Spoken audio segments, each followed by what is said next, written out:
Have any of you thought about actually gold mining in Alaska?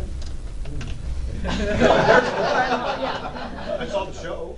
Well, Scott likes cold weather, we already know that. Dealing with the cold weather, and don't forget the bears getting after your food. That's the big one. And then the bugs. They are bad in Alaska. Even I didn't realize the bugs were that bad.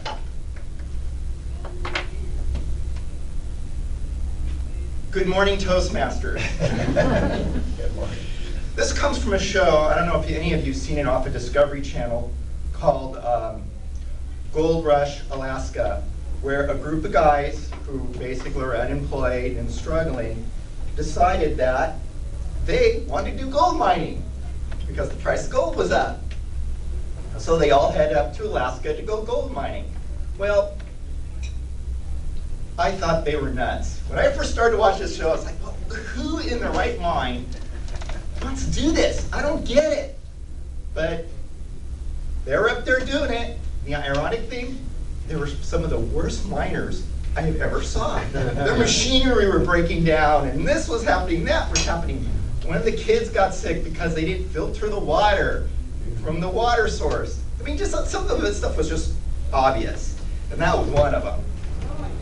And then one episode, the leader, Todd, he goes, we're here because we want to know, is there still an American dream? So is there still an American dream? Nobody?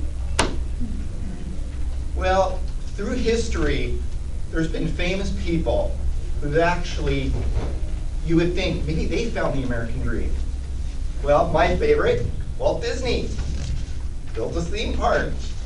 You know, in California, everybody thought he was crazy. Did he find his American dream? Could say so. Then there's been Bill Gates, the software king. He has all his software and all the computers in the world. Did he get his American dream?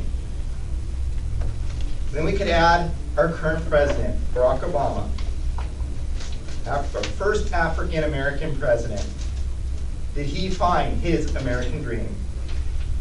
I read about 35% of Americans say they have found their American dream. I once had mine. I was supposed to go on tour with bands throughout the United States. That was the plan, at least. But things always change and life changes, and that never did happen.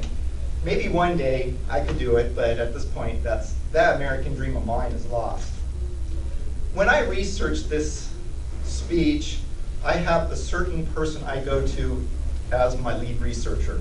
This might sound funny, my mom, Ellen. Because she is a walking library. She knows everything, reads everything.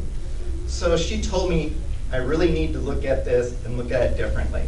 So I did. She sent me, on one of the emails, wrote, I need to check into a book. So this is actually where the phrase American Dream was actually coined in this particular book.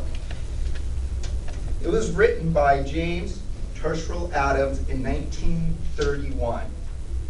Actually, I think it was 1913. I just flipped it. I'm dyslexic. Okay, life should be better, richer, and fuller for everyone, with opportunity, each according to their ability or their achievement. Well, when I read that, I'm just like, well, this doesn't work for me. Is this the American dream?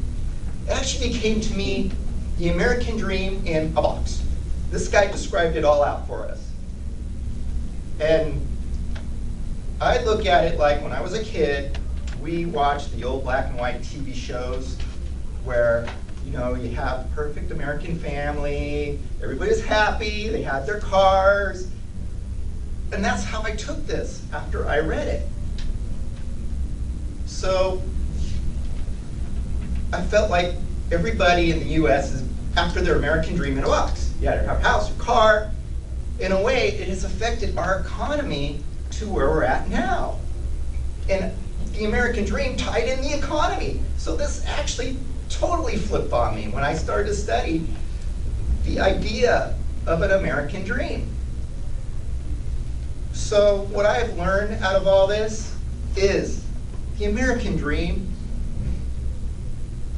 it's not as important as